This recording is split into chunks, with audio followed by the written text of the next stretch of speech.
agredirte.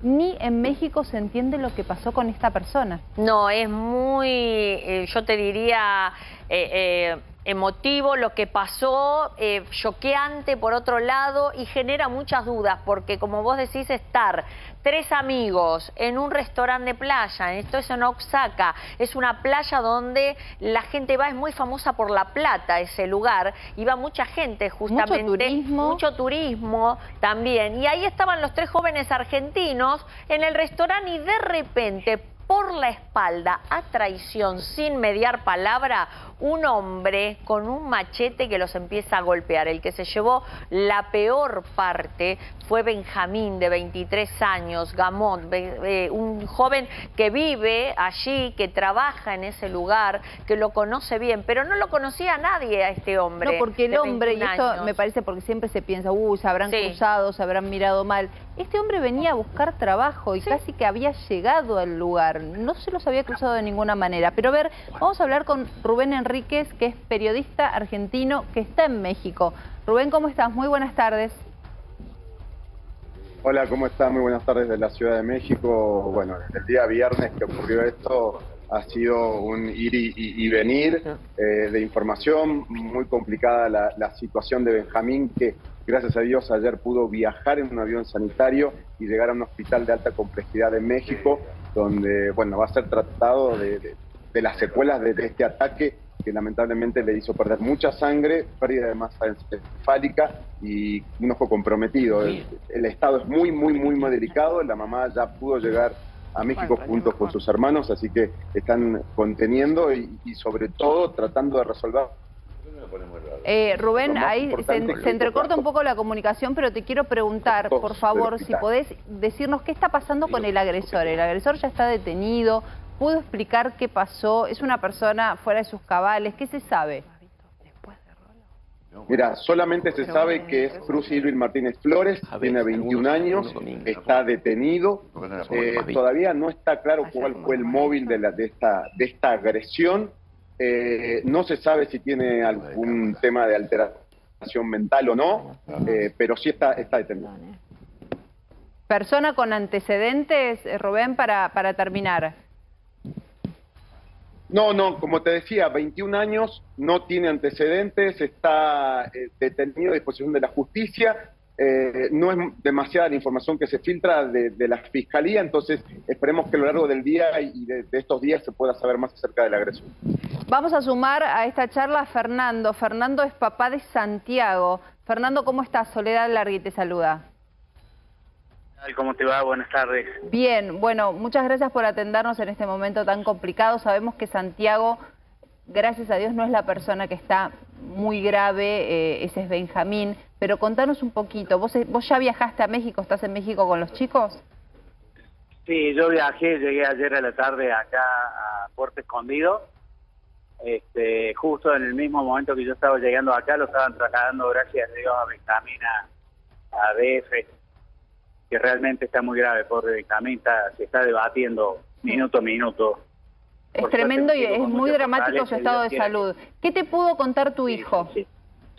Mira, todos los medios están haciendo hincapié en el relato de los acontecimientos, y por supuesto que yo como padre fue la primera gran duda, por qué había sucedido semejante ataque.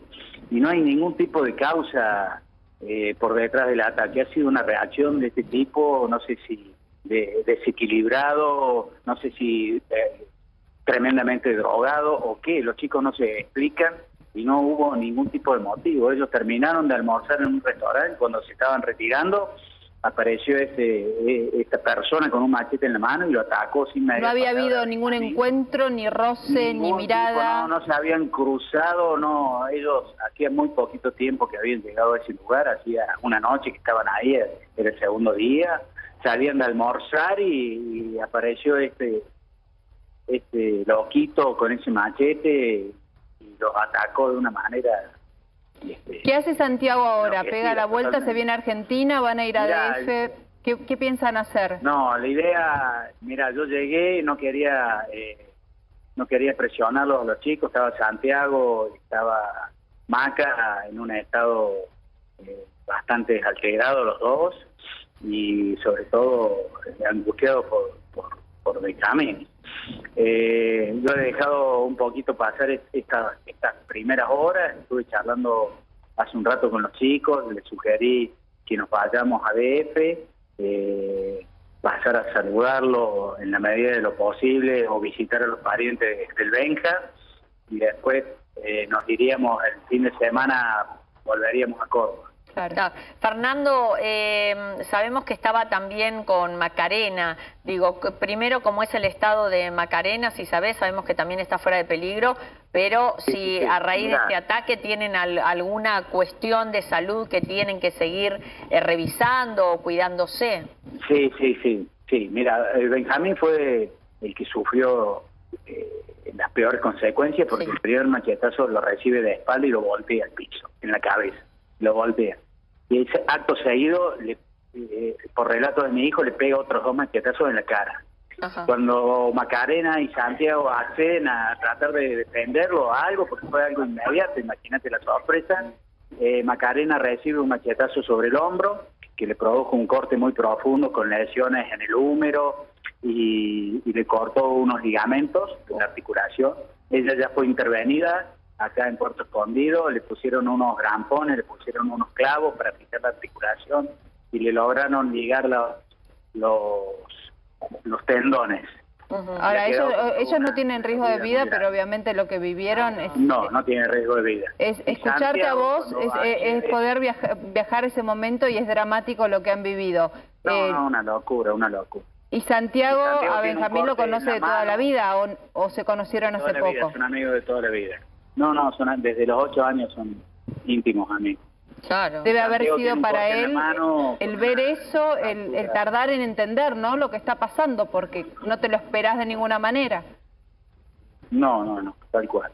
Los chicos están en un estado de shock y de conmoción y de angustia, sobre todo por el amigo. ¿Están necesitando algo, Fernando? Aprovechemos para por ahí. ¿Están necesitando algún recurso? Sí, hay una serie de donaciones que se están haciendo, de campañas de donaciones que son fundamentales, porque los costos acá de la medicina en México son astronómicos y no sabemos el tiempo necesario de Benjamín para que puedan estar en una situación que le den el alta o de recuperación. Entonces, no sé cuánto se va a prolongar la internación de Benjamín acá en DF y la asistencia de los familiares. Está perfecto, y acá lo estamos difundiendo mientras hablamos con vos, todas las vías para poder dar una mano. Esta situación es espantosa, lo que les está pasando, así que para que por lo menos no tenga que ser un problema más que se sume lo económico. Fernando, te agradecemos, un abrazo para tu hijo, para su amiga, y esperemos que pronto puedan estar en DF para acompañar a la familia de Benjamín. Bueno, muchísimas gracias. Gracias, y gracias también a Rubén Enríquez, que es periodista argentino, que está en México. Gracias, Rubén. Obviamente muchas que esto sigue y vamos a ir molestándote con el trayecto de la noticia en estos días. Gracias, Rubén. Estaremos atentos, gracias. Nos centramos en lo médico. Es muy duro lo que nos acaban de decir. Ustedes imaginen recibir un machetazo de lleno, con mucha fuerza y con mucho impulso en la cabeza. Y cuando cae, 2 más en el rostro. Y convocamos al doctor Rodrigo Salemi. Doctor, obviamente que sabemos que el estado es gravísimo, hubo mucha pérdida de sangre, pérdida también de masa encefálica. ¿De qué estamos hablando médicamente? De una situación de extrema gravedad. A ver, recordemos cuando hablamos de las lesiones de defensa, muchas veces cuando damos noticias de ataques, vos fíjate que él no tuvo ninguna posibilidad de defenderse, por eso es que el ataque con el machete termina fracturándole el cráneo, produce pérdida de masa encefálica, tuvo, por lo que contaba recién el papá del otro chico, 2 lesiones más que fueron en la cara, por eso es que tiene aparentemente riesgo uno de los ojos, pero a todo esto se le agrega el shock hipovolémico. ¿Qué es el shock hipovolémico? Es cuando se pierde demasiada sangre, claro. Que eso fue lo que le pasó a Benjamín, o sea, sobre los traumatismos de cráneo que tenía justamente con pérdida de masa encefálica, se le agregó este shock hipovolémico que es la pérdida de sangre. Por suerte recibió asistencia con transfusiones de sangre y se lo expandió, que es meterle volumen, meterle líquido dentro de su torrente sanguíneo, se lo pudo mantener con vida y obviamente trasladar ahora al Hospital General, ahí en el Distrito Federal, donde está, en el día de hoy creo que va a ser operado justamente para tratar de controlar las lesiones a posterior que pueda llegar a tener por obviamente la fractura de cráneo, una lesión gravísima en la cabeza. O sea, su estado es por demás delicado, por demás.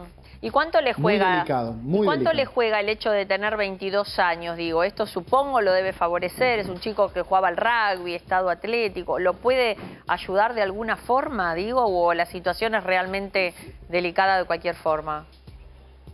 No, es una situación delicada, obviamente que esto lo ayudó en este primer momento donde el shock hipovolémico hizo que su corazón resistiera a la falta de sangre por el entrenamiento que él tenía. Esto sin lugar a dudas, pero hay que ver de acá para adelante cuáles son las secuelas que le van a quedar y obviamente cuánto va a tardar su recuperación en el caso de que, si Dios quiera, ande todo bien y salga adelante, que es lo que todos estamos esperando. Ahora es mantenerlo con vida y luego ver cuánto se dañó de esa cabeza y cuáles son las secuelas, o sea, pero ahora es obviamente de riesgo de vida, la intención fue lograr que él esté fuerte para bancarse el viaje a DF donde está la tecnología para tratarlo.